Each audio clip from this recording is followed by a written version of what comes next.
Saludos amigas, amigos. Ustedes sintonizan Acento TV y este es su espacio de entrevistas y comentarios a partir de ahora. Recuerden ustedes que nos están sintonizando en el canal 38 de Claro TV, en los canales 39 y 439 de Altiz y en el canal 41 de Star Cable en Santiago de los Caballeros.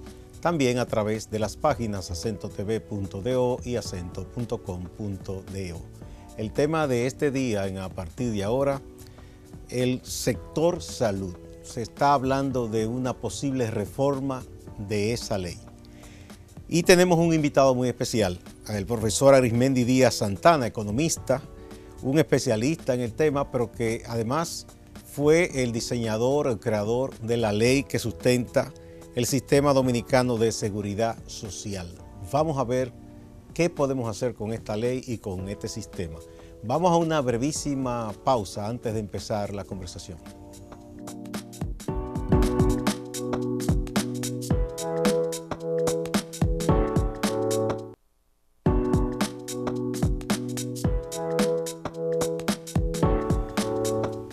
Muchas gracias por acompañarnos.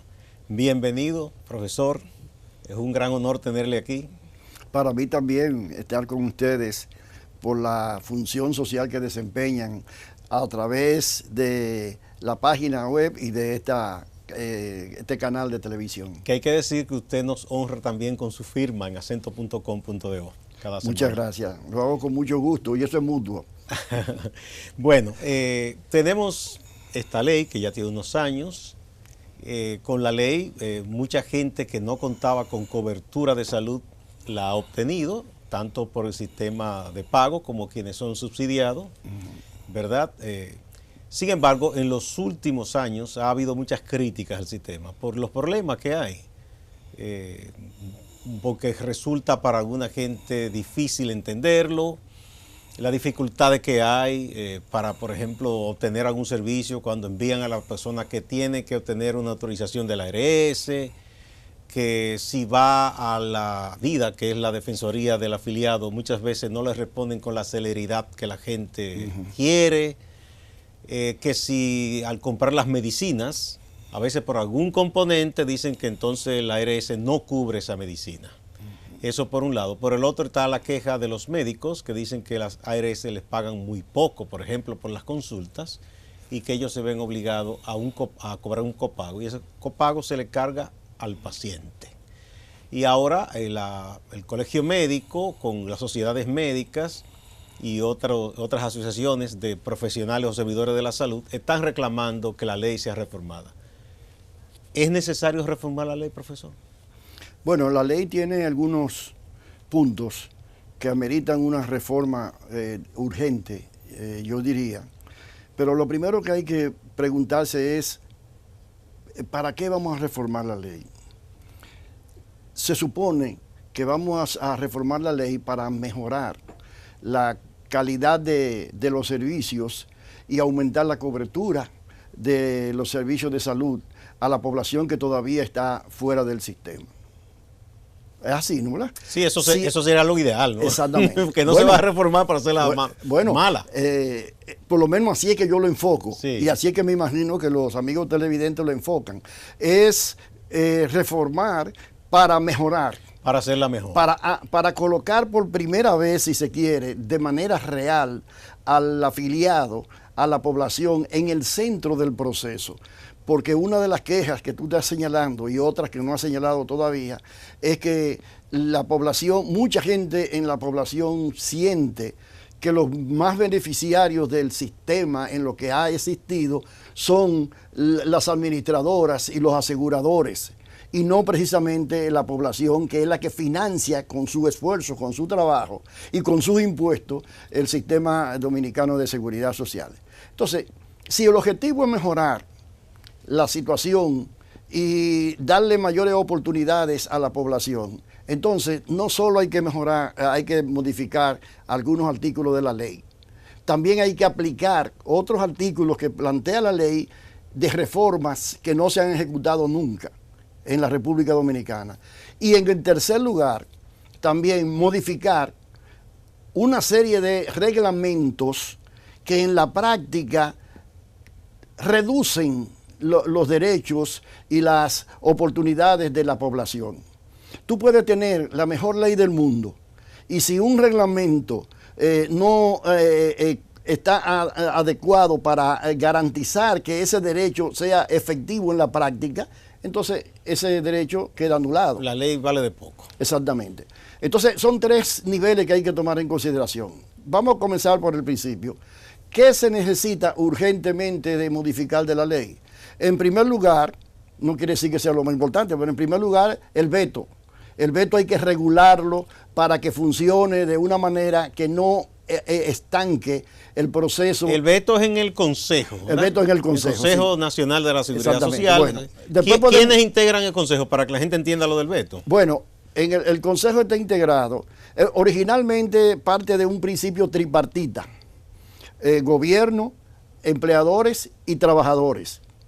Pero como la ley no es solamente de seguro social, sino de seguridad social y abarca a toda la población, a eso se le agregaron representantes, por ejemplo, de la microempresa, representantes de los discapacitados, representantes de las familias pobres y vulnerables. ¿Y cómo se elige eso? Porque hay tantas familias pobres y vulnerables. Bueno, la ley establece una serie de mecanismos y eso lo maneja el Ministerio de Trabajo, que es quien ocupa la presidencia del Consejo Nacional de Seguridad Social. Hay unos reglamentos en ese sentido, donde, por ejemplo, vamos a suponer, estamos hablando de los trabajadores independientes, una serie de organizaciones de los trabajadores independientes se registran en la Secretaría de Estado de Trabajo y una vez que son validadas, son tomadas en consideración para escoger a sus representantes. Ya. Se supone que debiera haber una asamblea de todas esas... Democrática, exactamente. De esa organización y entonces escogerlo de esa manera. Bueno, pero ¿qué ocurre con el veto? Que en la Ley de Seguridad Social nosotros establecimos, y yo insisto en que esa es una responsabilidad mía porque fui quien diseñó el sistema de seguridad social y quien redactó la ley. Yo había sido originalmente director técnico del Infotep. Me imagino que los televidentes saben lo que es el Infotep. Claro, es un organismo de capacitación en el trabajo para elevar la productividad de los trabajadores. Y en ese organismo el veto funciona, porque también ese organismo tiene un gobierno tripartito, gobierno, empleadores y trabajadores. Ahí nunca ha habido conflicto, a pesar de que hay el veto. Al contrario, el veto en el Infotep ha ayudado mucho a acercar a los sectores, a negociar, si se quiere decir en términos vulgares, y a llegar a acuerdos que como es natural, son acuerdos que resultan más balanceados que cualquier posición unilateral que imponga un sector. Entonces, con esa idea que yo viví en los años, a principios de los años 80, yo entendí que eso podía ser útil en la seguridad social. Y lo planteé, convencí a los senadores y diputados de que eso era conveniente, etcétera, etcétera. Entonces, ¿qué quiere decir eso? Que en el caso de la seguridad social, ninguna resolución es válida a menos que no cuente, por lo menos, con un voto de los representantes del gobierno, con un voto de los representantes de los trabajadores y con un voto de los representantes de los empleadores. Eso quiere decir que matemáticamente puede haber mayoría simple, pero si alguno de esos sectores se abstiene de votar o vota en contra, entonces la resolución no camina, no prospera. Ese es el veto. Ese es el veto. Ahora bien, ¿qué ha ocurrido? Fíjate que el veto en la seguridad social lo tienen las tres fuerzas que tienen múltiples representantes. Por ejemplo, 3 empleadores. Nosotros cuando diseñamos el sistema pensábamos que, por ejemplo, hay un representante ahí, vamos a suponer, de Copardón, un representante del Consejo Nacional de la Empresa Privada y un representante de la ASI de Santiago. Nunca pensamos que los 3 se iban a poner totalmente de acuerdo previamente y que iban a anular esa representación plural.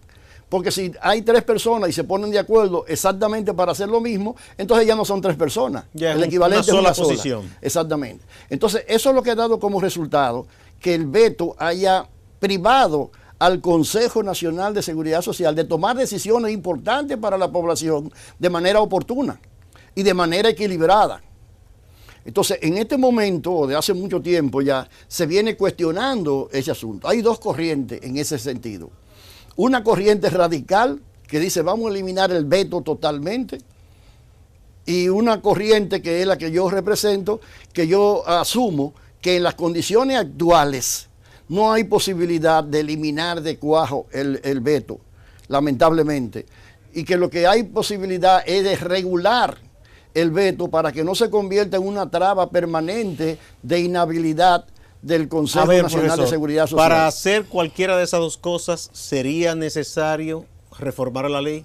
Claro que sí. O sea, no es que nadie puede decir, nada, eliminamos el veto, lo regulamos de boca. No, porque eso está tiene que haber una reforma legal. Eso está establecido en el artículo 24 de la ley 8701. ¿Por qué usted dice que no es posible eliminarlo de cuajo completo, el veto? Porque requeriría una voluntad política muy grande que no existe en la República Dominicana. Tan sencillo como eso. Como eso, bien. El panorama político, la tradición en la República Dominicana nunca ha sido de un gobierno de enfrentar. Porque para eliminar el veto totalmente hay que enfrentar al sector privado. Y eso no lo va a hacer ningún gobierno. Exactamente. Ahora, lo que sí es posible es regularlo. Y entonces, si se regula, lo importante en la regulación es que se establezca un límite. Usted puede oponerse, usted puede vetar una decisión importante del Consejo, pero durante un tiempo determinado. No eternamente. Exactamente, no eternamente. Entonces esa sería una solución. Volviendo a las reformas, una de las reformas importantes que es necesario es darle más facultad y poder a la Tesorería de la Seguridad Social para que pueda identificar, sancionar y perseguir a los evasores y elusores del sistema de seguridad social. Hay muchas empresas, por ejemplo, que tienen doble nómina, por decirlo así. Una que declaran y otra que no declaran. Entonces pagan en base a la que declaran. Exactamente. Bueno, y hay otros que son elusores en el sentido de que aunque está la nómina completa, no declaran los verdaderos salarios. Y todos esos factores, lo primero y lo segundo, están afectando el crecimiento del financiamiento de la seguridad social, pero sobre todo el derecho de esos trabajadores. Porque los trabajadores que no están afiliados por la segunda nómina, para decirlo así, no están adquiriendo los derechos correspondientes ni tienen acceso a los servicios de salud.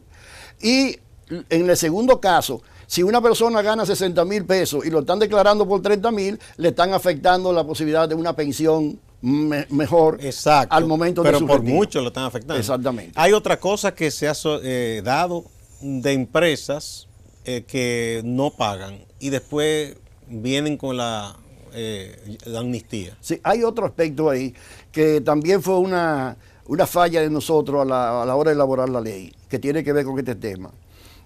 La ley establece una sanción para aquellas empresas o instituciones, patronos, empleadores en sentido general, que se retrasan en el pago a la seguridad social. Y entonces se agregó una palabrita que es la que ha dañado todo en ese sentido. ¿Cuál es la palabrita?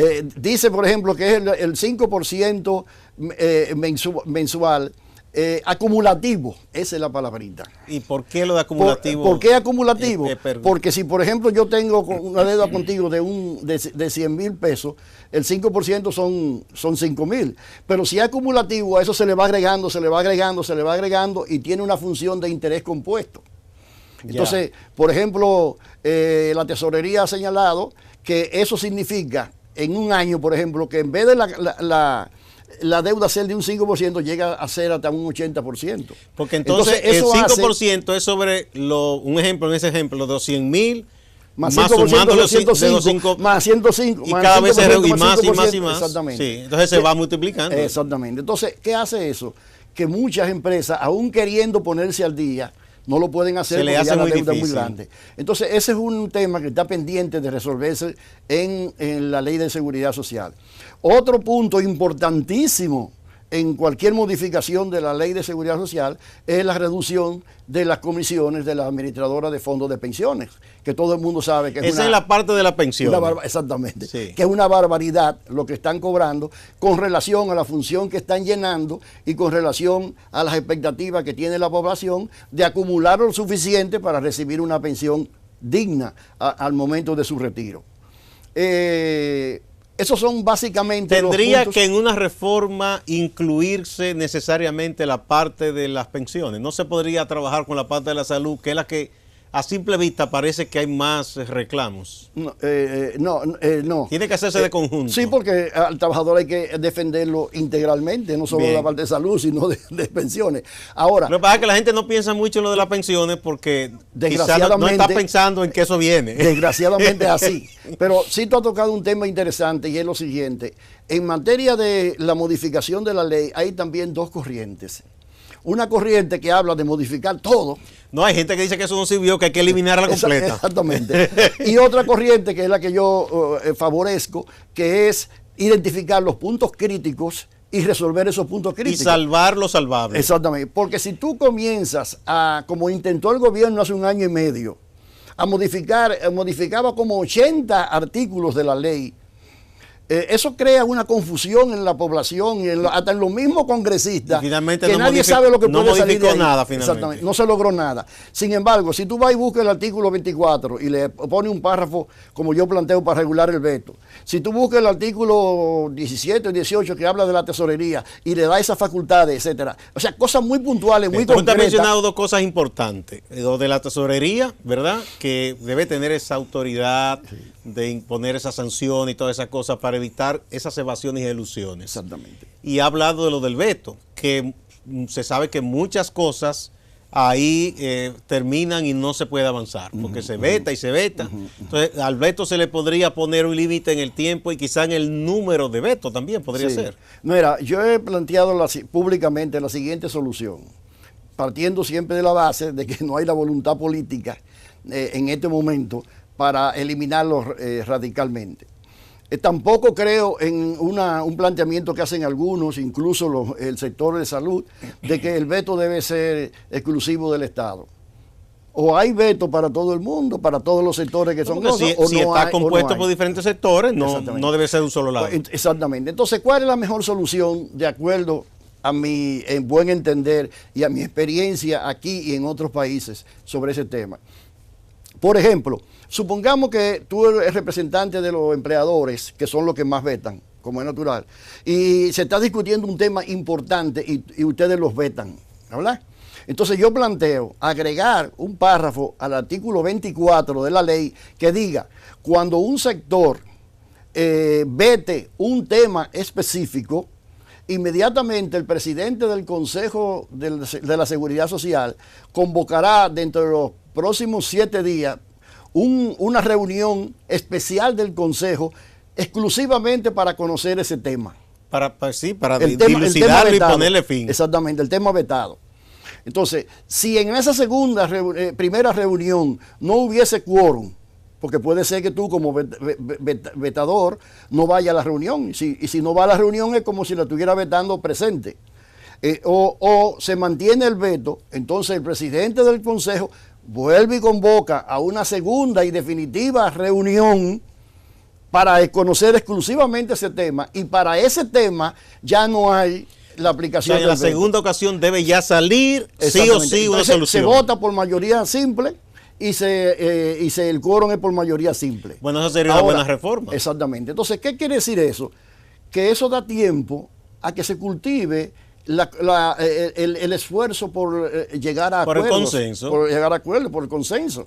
Pero no puede ser que el Consejo permanentemente esté maniatado en un tema, que generalmente son temas importantes y que generalmente son temas llamados a beneficiar a la población asegurada. Y hay conflictos de intereses. Entonces, bueno, eso sería importante porque ahí ya no estaría atascada la cosa una vez que se está discutiendo un Se tema. destraba. No se Exactamente. elimina totalmente, no se le da ningún privilegio a ningún sector, sino que se trata a todo Pero el si mundo se le por pone igual. un límite definitivo, hay que ponerse de acuerdo. Y como te digo, de 7 días pueden ser 10 días. O sea, Sí. eso es Eso negociable. habría que Eso ponerse es de el acuerdo. mecanismo. Entonces, lo que tiene hablamos importancia. entonces, como usted dijo, de la tesorería que pueda sancionar para evitar las evasiones y esa parte del veto. Y además de eso,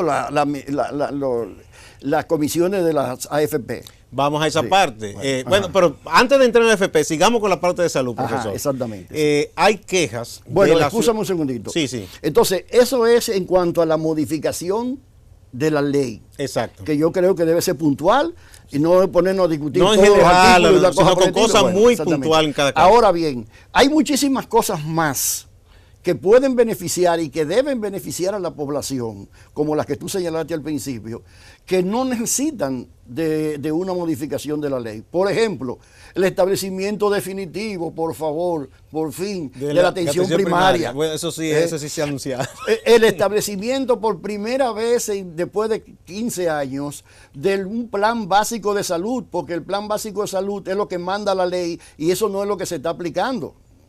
O sea, que para eso no hay que reformarla, Para eso sino no hay que reformarla. materializar eso que Exactamente. ordena la ley. Y un tercer nivel del asunto es el que tú señalaste al principio, en el sentido de que hay una serie de reglamentos que se hicieron hace 15, 18 años, que ya no son operativos, sobre los cuales ya el país tiene suficiente experiencia casuística de los problemas que se presentan, y esos reglamentos tienen que ser revisados.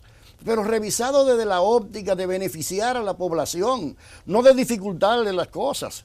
Como tú estabas señalando ahorita, hay muchísimo tecnicismo en esos reglamentos que se establecieron al principio y que se mantienen intocables, que lo que hace es que perjudican el acceso más fácil, más transparente de la población a los servicios de salud.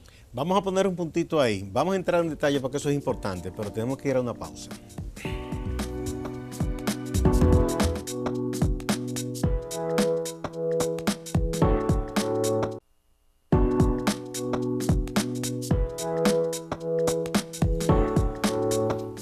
Muchas gracias por continuar a partir de ahora. Estamos tratando un tema muy importante sobre el sector salud y la posible reforma de la ley que dio lugar al sistema que tenemos de salud y seguridad social. Y conversamos nada más y nada menos que con el profesor Arismendi Díaz Santana, economista, y el creador fundamental de esta ley, autor por demás del libro Cómo se diseñó y concertó la ley de seguridad social. O sea que estamos hablando con quien sabe. Entonces, otras cosas. Usted decía, por ejemplo, la atención primaria, eso no se ha puesto en práctica, eso ya no tiene que ver con la ley, sino son cosas, trabas de la administración del Estado, vamos a decir, sí. y los conflictos que ha tenido con otros actores del sistema. Mira, sobre eso me siento un poquito alentado, porque en los últimos...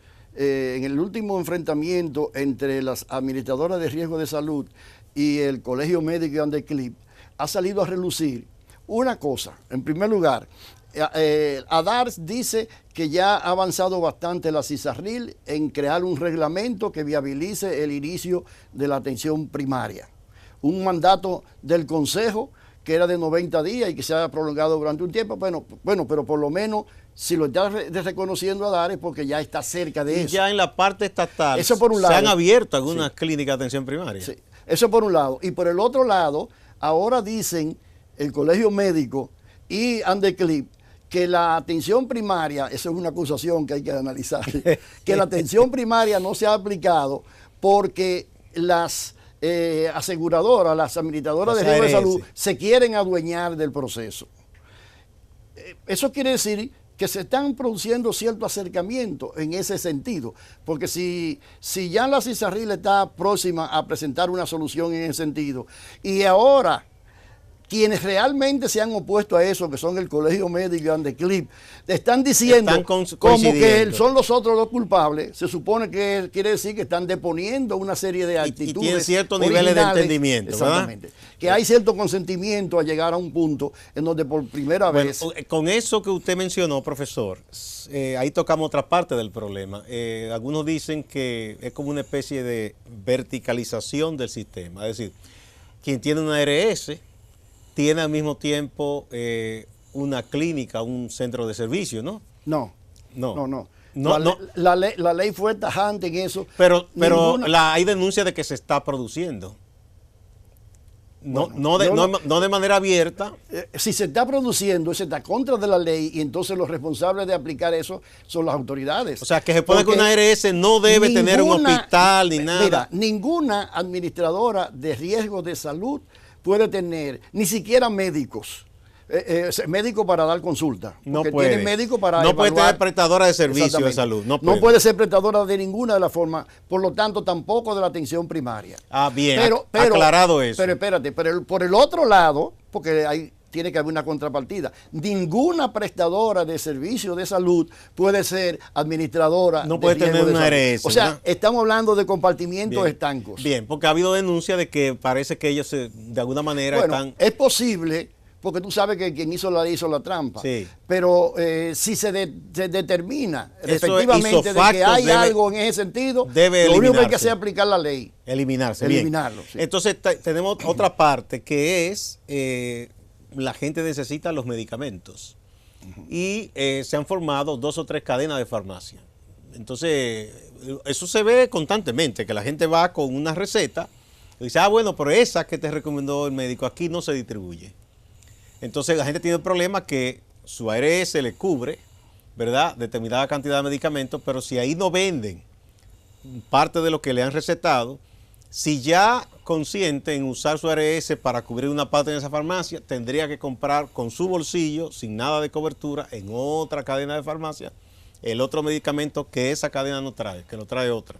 Y se han formado 2 o 3. Igual, dueños de farmacia independientes se han quejado y han tenido que forzosamente o vender o afiliarse a una de las cadenas porque los dejan fuera de la distribución. Bueno, eso son 2 cosas diferentes. Mira, Sí. en ese sentido se ha avanzado en el país. En primer lugar, porque ya se superó los ridículos 3,000 pesos que habían como límite anual. Eso era en cuanto al dinero de cobertura. Exactamente, de los medicamentos. Y se elevó a 8,000, que todavía mucha gente consideran que eso no es suficiente. Sobre todo porque hacer 8,000 para todo el mundo, 8,000 para un niño de 5 o 7 años que está sano, eso no tiene ninguna... Para los envejecientes, beneficio. ¿qué problema? Ahora, para una persona mayor de 65 años o una persona de 30 años pero con un problema serio de salud, esos 8,000 es una ridiculez. Una sola Exactamente. receta. Bueno, pero en lo que además se ha avanzado es en lo siguiente. Ahora las recomendaciones que se permiten no son con un nombre propio de medicamento. Genérico. Sino lo que influye es lo que le llaman el principio activo. Por ejemplo... que no es el nombre comercial de la medicina. No es el nombre comercial, exactamente. Por lo tanto, el farmacéutico tiene la libertad, digamos, junto con el paciente, de suministrarle un medicamento que reúna las condiciones del principio activo. No necesariamente con el nombre propio del medicamento. Sí, pero ahí qué pasa, profesor, que ahí depende un tanto de la buena voluntad del farmacéutico. Que Bueno, muchas pero al veces farmacéutico le interesa vender. Por eso, muchas veces la persona dice, pero consigue otro. Que no, aquí no lo hay. Porque yo lo he visto eso en la práctica. Eso sí, eso es verdad. Entonces, Eso es verdad. están forzando a la persona o a que compre con su bolsillo Pero, o a que Gustavo, vaya a otra farmacia. Gustavo, ahí vamos a otro tema. ¿Cuál es el otro? Tú me estás llevando por lo profundo. Tú me estás llevando... Oye, Salud Pública ha demostrado durante 30 o 40 años incapacidad para controlar el tema de los medicamentos. A pesar de todas las denuncias de ustedes, de los comunicadores, de los periódicos y la cosa, se siguen vendiendo medicamentos sin vencidos, sin principio activo, alterados. Sí, de origen dudoso. Exactamente. Sí, hay muchos problemas con O sea, eso. y todo el mundo sabe dónde es que se venden. ese campo es un problema de falta de autoridad. Todo el mundo sabe que aquí hay un lugar en Villajuana y que en Moca y otros que se venden a la clara. Exactamente. Entonces, imagínense, tenemos que comenzar por ahí. Pero entonces ahí vamos a decir que hay una parte de la autoridad del Estado que debe ponerse en práctica. Porque eso no se puede delegar en nadie. Detrás de todos estos temas que estamos tratando está el problema de cuál es el rol que le corresponde al Estado. Según la Ley de Seguridad Social, el Estado es el garante del funcionamiento de la Ley de Seguridad Social, de garantizar el acceso a la población a los servicios que la ley prescribe. Pero muchas veces se califica, bueno, el Consejo maniatado por el tema que ya tratamos hace un rato del veto, ¿no? ¿Verdad? Pero muchas veces se dice que las autoridades no aplican con el debido rigor los reglamentos ni la ley. Entonces, eso, ¿a quién perjudica? Bueno, eso se ve no solo en el sector salud, en muchos sectores. Exactamente, exactamente. Por esa razón no es un problema de salud, es un problema de todo el país. Esa es la debilidad institucional. Por lo tanto, trasciende y llega a otros niveles superiores. Exacto. Como es natural. Pero en esa parte... Mira, yo he dicho una cosa, déjame decirte lo siguiente. Yo he dicho una cosa y la quiero repetir en este momento. Me estoy riendo, pero es lamentable. La única ley que aquí en República Dominicana se cumple al pie de la letra, ¿tú sabes cuál es? ¿Cuál es? La ley del embudo. O sea, aquí está la ley de tránsito, es sujeto de análisis, de interpretaciones, de subjetividades. Imagínate tú cuando estamos hablando de la salud, donde hay tantos miles de millones de pesos envueltos cada año. ¿Cómo se interpretan, pero volviendo, profesor, e ignoran prerrogativas y derechos de la población? En esa parte que hablamos de ver cómo se regula todo esto del acceso a los medicamentos, ¿eso podría ser parte también de una de las reformas que se le pueden hacer a la ley? No, a la ley no. Eso es un problema de reglamento. Eso no es la ley. Ni siquiera es reglamento ahí. Sí, eso es reglamento. Entonces, bueno, entonces ahí lo que está faltando es la autoridad. Eso es reglamento y resoluciones del Consejo. Porque aquí se supone que el oligopolio, el monopolio están prohibidos. Bueno, espérate. Tú hablaste de esa parte del asunto. Eso supera el alcance de la Ley de Seguridad Social. Porque eso que tú estás diciendo, esa concentración de la actividad, no solo se da en salud, no solo se da en medicamentos, se da en todas las actividades económicas. Se ha dicho que la economía nuestra... Hay una ley antimonopolio. Que nuestra economía es de carteles. Una ley pro competitividad que hay que ver en qué medida... Por competencia. Sí. Que hay que ver en qué medida se está cumpliendo. Porque aquí lo que menos hay en una serie de sectores es competencia. Lo malo es, profesor, que cuando, es verdad, si yo fabrico, ¿qué le digo yo? Muebles, y hay 2 o 3 que me hunden porque se ponen de acuerdo. Ahí es dañino, es muy malo. Ahora, cuando tiene que ver con la salud de la gente, no se debería jugar con eso. Sí. Bueno, pero mira, el problema es, y ahora te voy a hablar en base a mi experiencia internacional en este tema, es que la República Dominicana es un país muy especial en esa materia. Yo no conozco ningún otro país donde el servicio público de salud sea tan débil, tan deficiente como en la República Dominicana. Entonces ahí es que está la raíz del problema. No es necesariamente que el sector privado es muy fuerte. Esa fortaleza del sector privado es la expresión de la debilidad del Estado. Si el Estado diera un servicio con mayor calidad, oportunidad, satisfactorio a la población favoreciera más las soluciones públicas. Pero aquí muy poca gente cree en eso. El único que está creyendo en ese asunto en este momento es el presidente Danilo Medina, que dice que los hospitales que están inaugurando no tienen nada que... No solo que no tienen nada que envidiar, sino que son mejores que la clínica Bueno, privada. en algunos lugares es verdad, pero Claro, eso no es generalizado. claro, porque hay un pequeño municipio que apenas quizá hay un consultorio y si hacen una clínica más, un hospital, ese hospital es mejor. No, y además, ahí es donde viene el problema. Que una cosa es tú comparar la infraestructura y otra cosa es tú comparar el servicio. Exactamente. El servicio. Señores, por ejemplo, ahí se están gastando miles de millones de pesos en la remodelación de toda la infraestructura sanitaria en la República Dominicana. Pero dentro de 3 o 4 años estamos en lo mismo. Sí, no se le da Porque la mentalidad del médico, la sí. irresponsabilidad en el cumplimiento de los horarios, de los suministros, la forma en cómo se asignan los recursos. ¿Cómo es posible que en el avance de este siglo y con todos los esfuerzos que está haciendo esta administración, por ejemplo, todavía los hospitales se estén administrando sin tener concepto de costo de los servicios?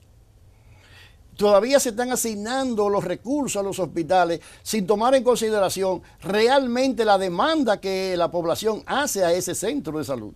Aquí ha habido centros de salud, como tú señalas, que se ha logrado un personal y se ha logrado una dirección excelente, que han comenzado a elevar la calidad del servicio y desde luego mucha gente comienza a fluir a esos centros. Pero esos centros siguen recibiendo el mismo presupuesto.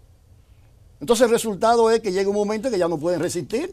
Porque o sea que no se parte de una racionalidad. A veces es algo hasta medio discrecional del quien esté en ese momento. Pero fíjate lo siguiente. Si este centro multiplica la cantidad de demanda porque es muy bueno. ¿Qué está pasando con los que están alrededor? Lo inverso, pero esa gente, esos hospitales que están alrededor siguen recibiendo los mismos recursos para no hacer nada, no y este sigue recibiendo los mismos recursos para hacer el doble. Entonces, no se trata simplemente de remozar la infraestructura, eso es importante, pero hay que establecer un nuevo sistema de gestión. Un director de hospital no puede ser un simple administrador, no puede ser una persona que esté maniatada, que no puede resolver un problema urgente, que tiene que mandar 15 cartas a la capital para ver si le mandan un técnico a resolver un problema del equipo de rayo X. ¿Por qué el sector privado tiene mayor capacidad de respuesta? Porque ese tipo de problemas no se da en el sector privado. No es porque sea privado, es porque si hay un problema inmediatamente lo resuelven. Yo te voy a poner un ejemplo que yo cito en mi libro que tú citaste hace un rato. En una ocasión, en el Morgan se estableció, con el apoyo del gobierno japonés, un sistema mediante el cual, por ejemplo, el personal que manejaba los equipos de radio X tenían un salario y al mismo tiempo un incentivo por la cantidad de servicios que prestaran. El resultado es que ahí los equipos se mantenían en buenas condiciones, se le daba el mantenimiento adecuado, había siempre suficiente placa, etcétera. ¿Por qué? Porque ese personal se beneficiaba de esa característica del servicio. Si en otro sitio tú tienes un personal que tú le pagas un salario, el que sea bueno o malo, y no le importa que se dé el servicio, que no se dé el servicio, que se vaya la luz, que no se vaya la luz, no hay incentivo por rendimiento, rendimiento, que vaya suministro, ¿cómo diablo puede mejorar la calidad del servicio? No hay ningún incentivo. Ni rigor en la medición de la eficiencia de ese empleado. En la medida en que tú le garantizas a una persona, no importa quién sea, la solución de su problema, un nivel determinado de ingresos, sin hacer ningún esfuerzo, lo que se va a ocurrir es la ley del menor esfuerzo. Sí, exacto, se acomoda ahí ya. Entonces, no se puede seguir con la visión de salud pública. Esas son realmente empresas. Un hospital es una empresa. Es una empresa pública, pero es una empresa y tiene que manejarse como si fuera una empresa pública, en el sentido de que, bueno, vamos a buscar la forma de reducir los costos. Quizá mucha gente el término empresa le cae como odioso con la medicina, pero no es empresa en el sentido de ganancia, de lucro, sino de racionalidad, los recursos, rendimiento. Empresa de emprender. Exactamente. Eso es. Sí, porque la gente lo suele asociar con el lucro. Por ejemplo, si tú analizas lo siguiente, por ejemplo, ¿cuántos años tiene la Plaza de la Salud y Sedimar? Tienen ya unos años, sí. Como 30 años, ¿no? ¿Verdad? Sí, porque fue en ¿Cuántas veces se ha remodelado, 94, esas instalaciones? No mucho. ¿Y cuántas veces se ha remodelado el Gautier? Y el Darío Contreras, y el de Santiago, tiene un récord. Y la maternidad de Altagracia. A cada rato. Pero entonces, siguen llenos de pinche y gotera por donde quiera. Exactamente. Sí. Entonces, por ejemplo, en el caso de Sedimar, si supongamos que se deteriora esa planta física, la gente no acude a los servicios. Y si no acude a los servicios, el subsidio que le da el Estado, que es bastante bueno, pero aún así se reduce la otra parte del ingreso y tienen problemas. Sí, entonces sí, ahí hay un mecanismo, tú me dirás que bueno o malo, de premiación y de sanción. No, pero es que debe ser. No ocurre eso, por ejemplo, en el Cabral Ibáez, en Santiago. Debe ser, porque quien hace su trabajo mejor debe ser alentado. Eso es una lógica. Y esto lo digo porque el gobierno dominicano tiene una excelente oportunidad en este momento, ya que está haciendo un esfuerzo millonario para modernizar todas esas instalaciones, de que eso no es suficiente, es una condición necesaria, pero no suficiente para garantizar un servicio a la población. Tú vas a ver dentro de 3 o 4 años, si no cambia la cosa, qué va a ocurrir con todas esas modernas instalaciones. De nuevo se van a deteriorar. Sí. Entonces, esa parte, inclusive, nada de eso requiere reforma de ley. Eso es un asunto de gerencia. Sí, exactamente, de gerencia. Bien, ¿cuál es otro aspecto de un nuevo enfoque? Mira, por ejemplo, para terminar con el tema, ¿cómo es posible que, por ejemplo, si el Moscoso Pollo costó la remodelación o el acondicionamiento total, todo el dinero del 600 millones de pesos, ¿cómo es posible que ese centro solo esté trabajando 4 horas de servicio a la población, cuando los problemas de salud se presentan en cualquier momento? Digo 4 horas, asumiendo que los médicos llegan a las 8 y se van a las 12, que no necesariamente es así. El resto del tiempo eso queda en manos que no son necesariamente las más y no seguras hay, para la no población. O sea, es un diseño, como dicen los economistas, en función de la oferta, no de la demanda. O sea, el sistema no está estructurado para garantizar la mayor satisfacción de la población, que es la que sino demanda para servicio. Responder a los requerimientos del personal de salud. Así no que funciona. son los médicos, las enfermeras. O sea, se toma una de las partes en cuenta nada más. Entonces, por esa razón, por más que se invierta y se invierta y se invierta, y se sigue insistiendo en el mismo, en la misma política, en la misma estrategia, los resultados no se ven. Pero eso escapa a esa ley, a la Sí, ley. Que eso es un asunto ya general de la administración pública de la salud. O sea, ahí es un asunto más profundo, porque tendrá que hacer una reforma a fondo de muchas cosas. Sí. Y funciona, porque en los hospitales que operan bajo otra lógica, las cosas funcionan. Usted mencionó el caso de Sedimá, y está el hospital Juan Bosch de la Vega, este mismo hospital que está en la zona de Herrera, se mantienen operando con ciertos niveles de calidad y no se deterioran. Exactamente. Eso quiere decir que no es un problema de lucro o no lucro, porque esas instituciones no tienen lucro. Tienen un incentivo para hacer las cosas mejor, que es la diferencia entre un sistema y otro. Sí. Bueno, entonces, ¿cuáles otros aspectos ustedes piensan que podrían ser puntualmente reformados si vamos a una reforma de la ley? Antes de que nos metamos las pensiones. Bueno, mira, déjame decirte lo siguiente. Yo creo que es necesario buscar un mecanismo que permita una mayor información y educación a la población. La ley previó en su artículo 6 que se enseñara en la educación primaria, intermedia, o como se llame ahora, secundaria y técnica, los principios de cómo funciona el sistema de seguridad social, cuáles son los derechos y deberes de la población, etcétera, para que la población comenzara a involucrarse desde chiquito a saber cuáles son sus derechos, cómo demandarlos y poder aprovechar al máximo el sistema. Pero también establece el enseñar los deberes, porque no solo hay derechos, también hay deberes. Usted tiene que hacer un uso racional, responsable de los servicios. No hacer trampa. No abusar, no hacer trampa, etcétera, etcétera. O sea, crear una mentalidad. Pero eso, profesor, no hay que cambiarlo, eso es lo que hay que usarlo. Exactamente. Y déjame decirte lo siguiente. Durante el periodo en que yo fui gerente general se trabajó seriamente en ese tema, porque coincidió con que la doctora Milagro Ortiz Bosch, que era vicepresidenta de la República en ese momento, era la encargada de la Secretaría de Educación. Entonces trabajamos juntos en ese sentido, un equipo de ella y un equipo de nosotros, y se llegaron a hacer los módulos, pero después eso no se ha aplicado. Es que aquí todo el que entonces una de las grandes debilidades que no sabemos cómo enfrentarla, que no sea de esa manera, es que la población, como tú dijiste al principio, no entiende bien lo que significa todo este tinglado de la seguridad social, no comprende bien cuáles son sus derechos y sus deberes, y entonces eso se traduce en una falta de aprovechamiento de las posibilidades. Sí. Vamos a una pausa. Cuando retornemos, vamos a redondear todo esto de la parte de salud para que entremos en la parte de las AFP, de las pensiones, que es una... yo no sabía que usted tenía esa parte para el final. Sí, porque la gente no piensa en eso, pero eso es muy importante. Vamos a la pausa.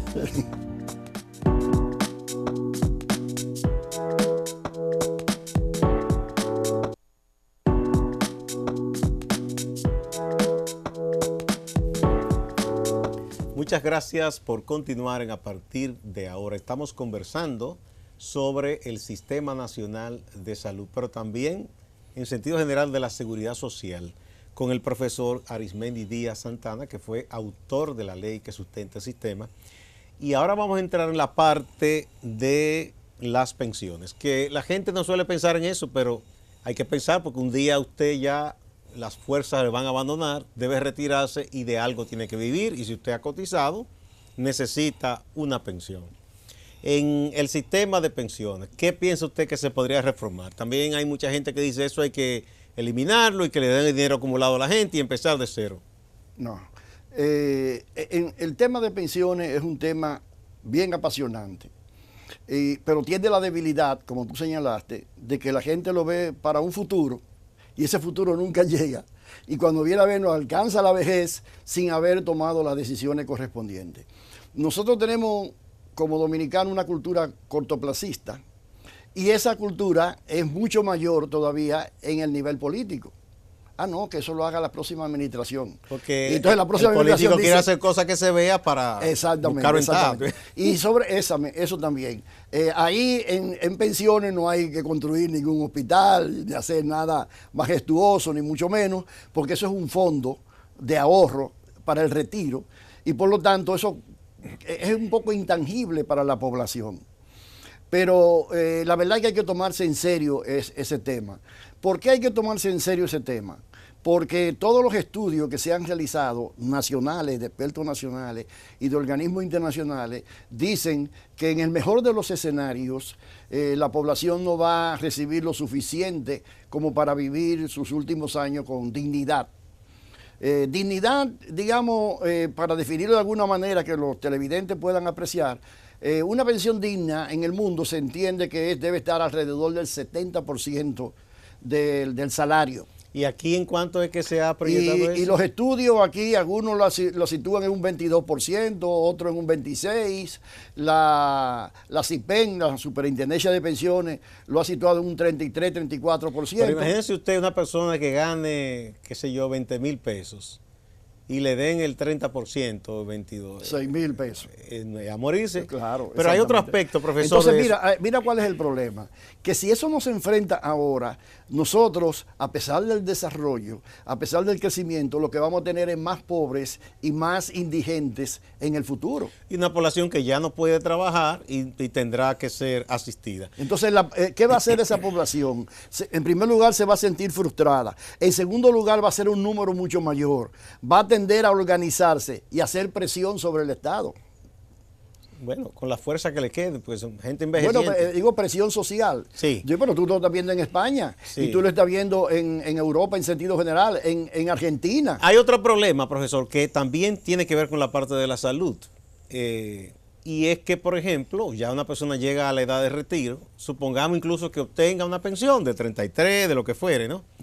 Pero, ¿qué pasa? Que el SARS ya lo sacan del sistema. Exactamente. Entonces, ahora que está más viejo, que necesita más salud, no tiene seguro de salud. ¿Cómo vamos a resolver eso? Bueno, mira, ese es uno de los graves problemas de la gente. Incluso hay sectores y hay gente que no quiere pensionarse, a pesar de ya tener los derechos. Y que está cansada. Y de recibir una pensión adecuada, porque pierde ese derecho. Ese es uno de los problemas, que no necesita de modificación de la ley, porque la ley le establece eso. La ley dice que los pensionados, que el Consejo va a hacer un estudio para asignar una proporción del financiamiento, un financiamiento solidario, tratando de que el afiliado, el pensionado, aporte solamente lo esencial para poder tener derecho a continuar. O sea que a un pensionado tendrá que pagar, aunque sea poco, pero tendrá que pagar. Claro, tendrá que pagar. Vamos a suponer un 3%, un 4%, que era lo que estaba pagando antes como ¿Y el resto entonces de dónde se extraería? Porque ya no tiene un patrón, o sea, ¿quién pagaría el resto? Bueno, ese es el estudio que tiene que hacer el Consejo para determinar, porque de esos fondos que genera el sistema de seguridad social, una parte debe ser prevista para esa población.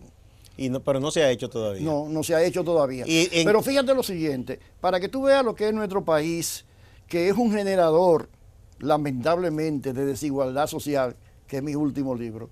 Aquí hay un sector que ya se le concedió una pensión, un seguro de salud a los pensionados. ¿Y por qué no se generaliza eso y se le aplica a todo el mundo?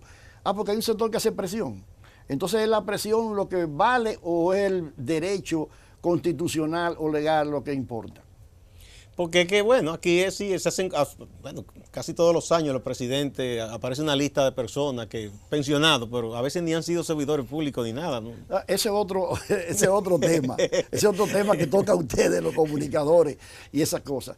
Pero volvamos al tema central. A esta altura de juego no hay ninguna explicación para que la mayoría de los pensionados no disfruten de un seguro familiar de salud. Incluso el seguro familiar de salud de los pensionados, por eso no se puso específicamente más en la ley, porque el pensionado no va a disfrutar de todo el seguro familiar de salud, sino va a disfrutar solamente del plan básico de salud.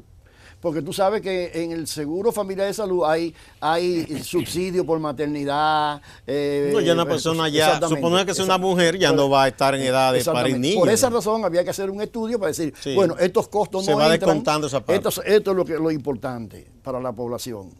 Sí. Entonces, eso, repito, no necesita una modificación de la ley. Entonces, ese estudio... En el mejor de los casos, quizás reforzarlo en la ley, pero si hubiese voluntad política, tanto de las autoridades nacionales como del Consejo, ya ese tema se hubiera resuelto hace mucho tiempo. Ahora, ¿por qué no se resuelve? Porque ese es un grupo disperso. Ese es un grupo que no tiene capacidad de presión.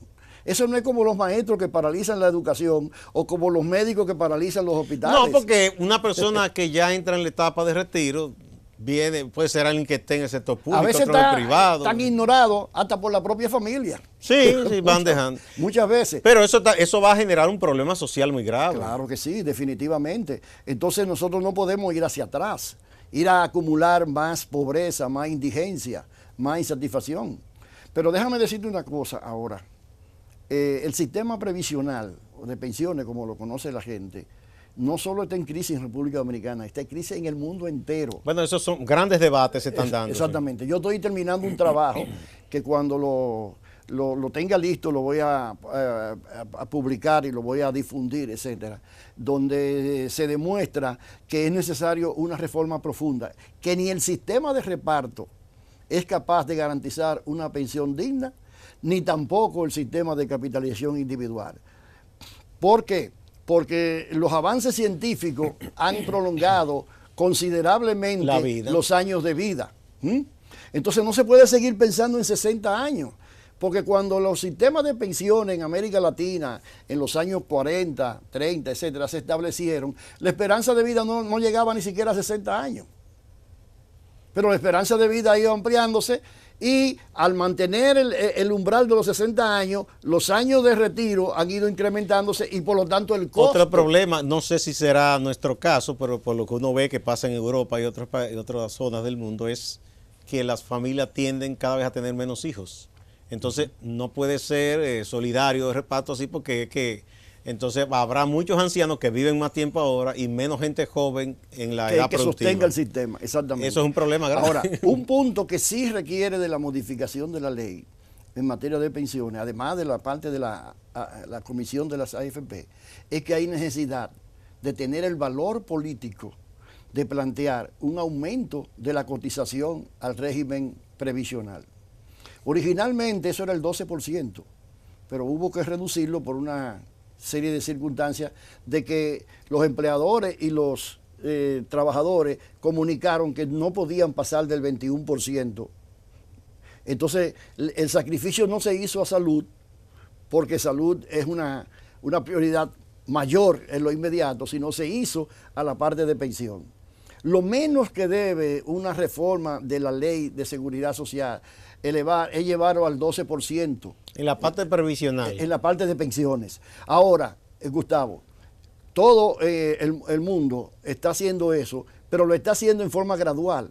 No es que mañana yo le voy a decir a los empresarios, mire, en vez del 7, usted va a aportar el 10, porque van a alegar costos y falta de competitividad. No, porque eso es un choque. Eso se establece mediante el cual se diga, por ejemplo, para el año 2019 va a aumentar medio punto. Cada año, digamos, va aumentando medio punto. Eso se puede negociar factiblemente en un periodo que digan en tal año un punto, otro punto, y hasta cubrir y no afecte de manera fuerte, de manera inesperada a una empresa, por ejemplo. Otra cosa que hay que modificar, bueno, no es modificar, pero que hay que corregir, es la tendencia de los organismos autónomos y descentralizados a establecer su propio plan de pensiones. Bueno, que son bien jugosos. Esos sí son jugosos. No, pero ahí sí es verdad. Esas sí son pensiones dignas. Comenzando por el mismo Congreso que hizo la ley y no cree en la ley. Por el Congreso, sí. Por la Junta Suprema, toda esa superintendencia, toda esa cosa. O sea, todo el que pudo hacer su propio reparto. Hizo su isla. Y asegurarse su futuro. Imagínate cómo salieron los miembros de la Junta Central Electoral. Bueno, ay Dios, de tanta cosa. Bueno, hay muchísimos más de qué hablar. En otra ocasión vamos a traerle de nuevo, porque yo creo que más o menos la gente entiende el asunto, ¿no? Sí. Y lo que es fundamental, que es importante. Y parece que ya, como decíamos, parece ya una luz en el camino de que se pueda llegar a un acuerdo para la atención primaria y esas cosas, ¿no? Sí. Bien.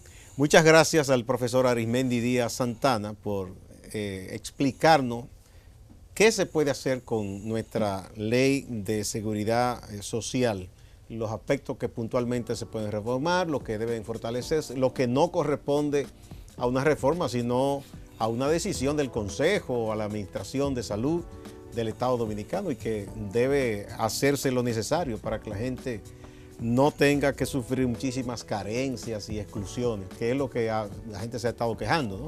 Muchas gracias. A ustedes, amigas y amigos, no se vayan, que hay más en Acento TV. Gracias a ti también.